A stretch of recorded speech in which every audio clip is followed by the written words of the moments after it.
Hello and welcome to this Lisburn Distillery TV weekly review show. Your weekly roundup of all things Lisburn Distillery.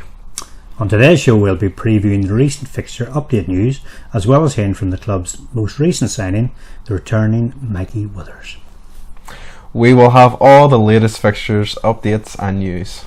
And finally we'll be previewing Lisburn Distillery's next game this Saturday, which sees them take on Banbridge Town.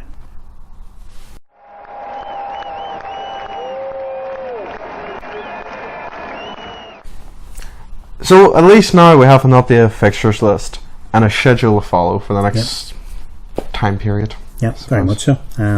First of all, I'll have to give a bit of credit to the league for sorting that out quite quickly.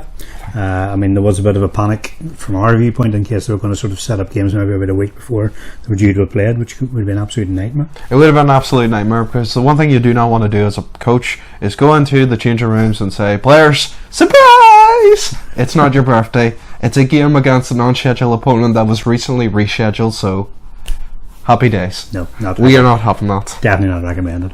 We do have a case, having said that, we've got 7 games in the space of 28 days, so that's a lot to ask of intermediate league players. It is. It is a huge ask. I wouldn't fancy it.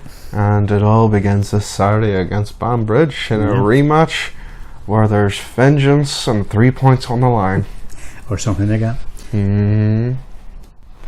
If we look now at the fixture updates, we can see that the dates for the rescheduled fixtures are as follows. Saturday the 24th of February sees the Whites travelling to Banbridge Town. Tuesday the 27th of March sees them travelling to Dundela. Saturday the 31st of March we have a home game to Port Stewart. Tuesday the 3rd of April we're at home to Myolda Park. And Tuesday the 10th of April we are at home to Anna United. And also just recently rescheduled, 7th of April we're away to Port Stewart.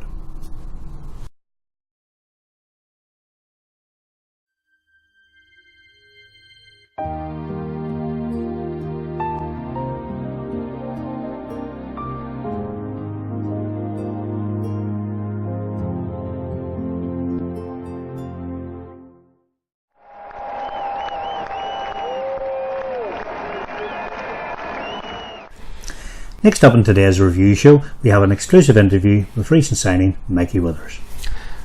So Colin, I know Mikey's been here before, but other than that, I don't really know anything about him. So what can you tell myself and the viewers about Mikey?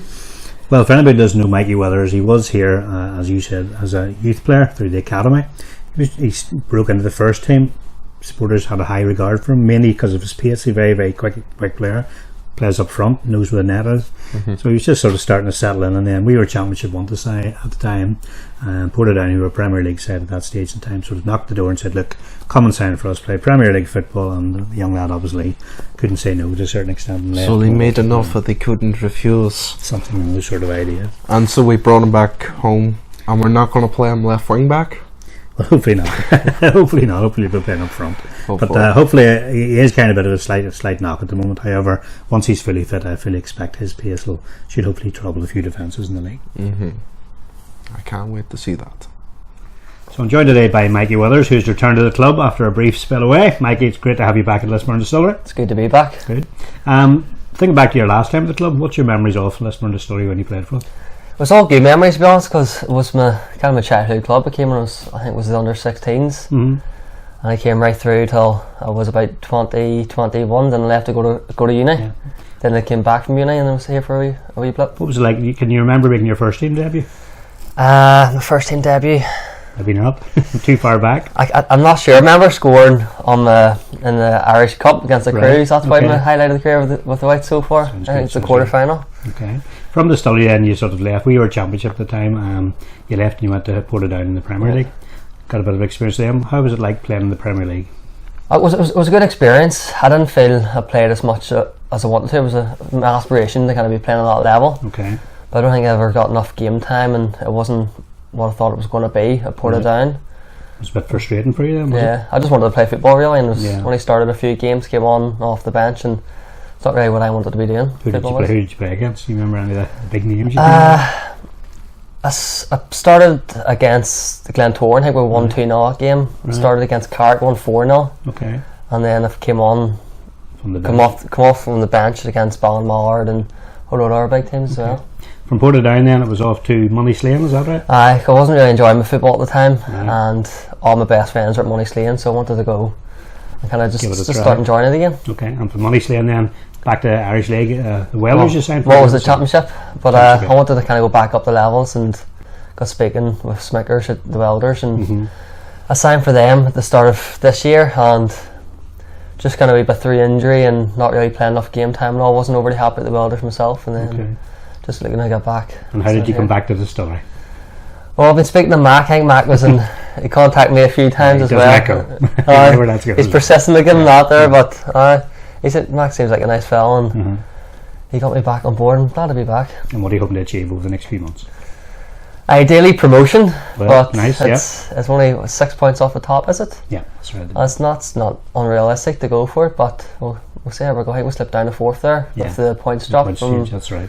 Anna Fielding ineligible player. That's right, yeah, so we're down. But it's only 6 points off the top, so ideally we'd like to get back up in the championship, but we'll kind of take each game as it comes. And all round to go. Yeah. That's good.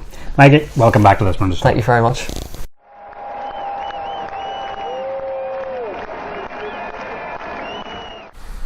Next up for Lisburn Distillery sees a return to league action as they travel to Crystal Park to take on a side who are currently sitting 3rd place in the table, Banbridge Town.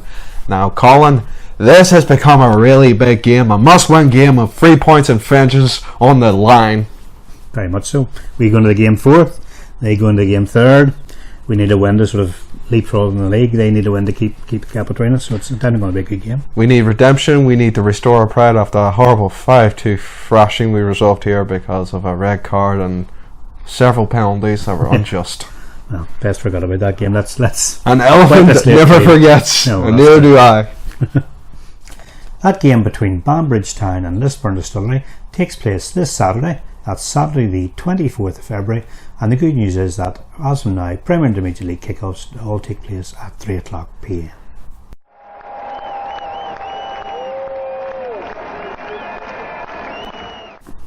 So that brings us to the end of this week's episode of the Lisburn Distillery TV Weekly Review Show. Once again, a massive thank you for tuning in to today's show. I've been Colin Hopkins. And I've been Michael McDonald. Come on, you whites.